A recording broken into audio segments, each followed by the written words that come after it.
Hallelujah. Chekutanga regeyo nditende ishe Jesu. Vatitendera tose nyama nomweya tiri pamwe chete kuti tisvike pano tatunamirirwa kubva kwose kwatabva tikasvitswa nenyasha dzaishe pano. Regai ndimutende yeJesu muzita rake. Haleluya. Jesu anosvika paanoudza vadzidzi kuti amuzive here kuti upenyu hunodarika chokudya, iwo umuviri unodarika chekupfeka. Haleluya.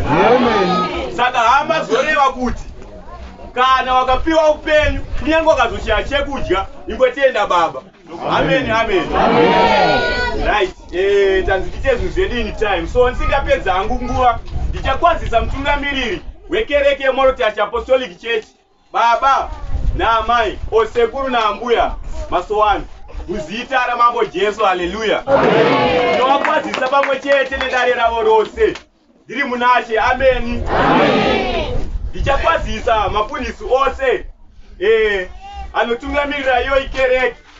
Pano ndichifara mutungamiriri wedu akatsigira basa, baba vazenga. Ndinovakwazisa muzita ramambo Jesu. Amen. Ndinokwazisazve baba vachapasuka naamai nekutungamirira kwavakaita shoko iri nekutitsigira kwainako pano muzita raJesu. Haleluya.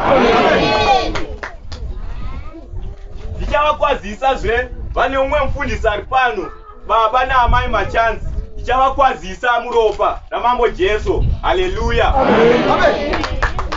Ndozokwazisa vaivhangeri vose vari pano, vaparidzi, madhikoni, vanyori, mapurisa, matrezhara ose. Ndichavakwazisa mumbiri yaShe Jesu Kristu. Amen. Ndichakwazisawozve mutungamiriri weyo youth varipo pano. Ndichatoita zvekuvasimudza sori hei vatungamiriri vangu. Haleluya. Tina chairman wedu baba naamai Piri.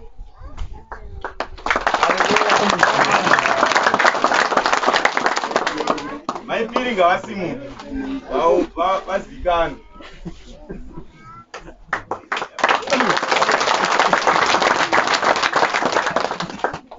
Vane mutevedzeri wavo anoterana nawo.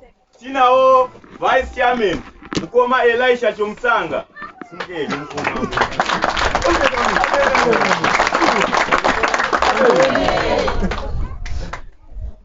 Ndichakwazisawo secretary wavo mudare ravo iroro. Ndichakwazisazve August secretary wavo mudare ravo iroro, nevo vanotsigira pabasa irori vari pamwe chete muzita raJesu. Haleluya. Ndichakukwazisai imi vakomana nevasikana nekuita nekunzwa uku nekutsigira kwamukaita. Handinyatsonzwa ndine ufaro chaizvo nekuti muridziro wamuri kuita kana neniwo kundifadza. Amen. Ndinokutendai vatungamiriri ndichiti ngazvirambe zvichingoitikawo apo neapo tiva nekusimbisana muzita raJesu. Amen.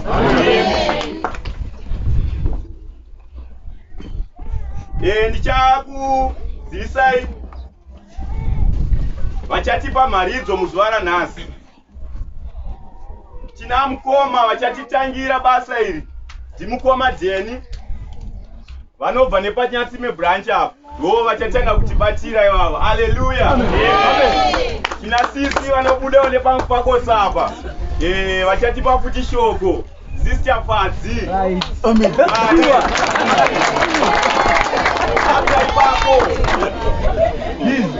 After ipapo change tine kwaya yangoti idomborova kwaya. After Sister Fadzi ndichauya kwaya muita zvamunoita. Amen. Ticharoverwa zvena namukoma icho mutsanga vachapinda voita zvavanoita vachishanda nachairman wavo vachataurirana panguva yavo tichizoita zvinhu tichikasika, then tozosira vatungamiriri kuti vave nemashoko nemazwi avangarayire pakati pedu sevechidiki. Amen, amen. Saka ndokufamba kuchaita nyaya dzacho. Right, so pane mazwi nemashoko andoda kukusirai kuti tive nekukura mushoko rairori Kristu. Amen. Vajakubirwa 1 Petro 2 1 verse mukati mazmakuru ari pano tikurai muna Kristu. 1 verse. Naizvozvo rashai zvakaipa zvose nekunyengera kwose nemanomano negodo nekuchera kwose rugare kuno vanotenda. Shoko riri kutaura zvakanaka amawadikani kuti tinofanira kuti tikure mushoko raKristu. Amen. Zvino iri kutaura imi vatendi, rasai zvakaipa zvose, rasai godo rose, rasai kupesana kwose. Amen. So ndiri kukutaurira hama wadikani kuti godo harifane kurarama pakati penyu sevana vanotenda mushoko raIshe. Amen.